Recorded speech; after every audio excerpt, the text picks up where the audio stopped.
ડભોઈ કાયાવરોહણ તીર્થ ખાતે હજારોની સંખ્યામાં વહેલી સવારથી જ મહાદેવના દર્શન કરવા માટે ભક્તોની ભારે ભીડ જોવા મળી। લકુલિશ મહાદેવ મંદિર અહીં આવેલું છે।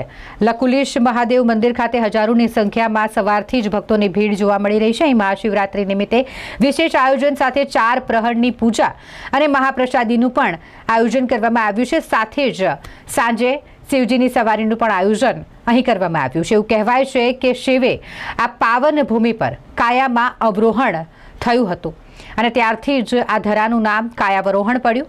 કાયાવરોહણ કે જ્યાં કણ કણમાં શિવ વસે છે તેવું કહેવાય છે। ત્યાં વહેલી સવારથી જ લકુલિશ મહાદેવના દર્શન કરવા માટે ભક્તોની ભીડ જોવા મળી।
કાયાવરોહણે તીર્થે મૂર્તિમાન શંકર સ્વયં। અહીંયા આજે મહાતીર્થ કાયાવરોહણ છે। ભગવાનનું અહીંયા અવતરણ 5000 વર્ષ પહેલા થયેલું। આ 28મો કળિયુગ છે। ભગવાન 28મા કળિયુગના ઈષ્ટદેવતા છે।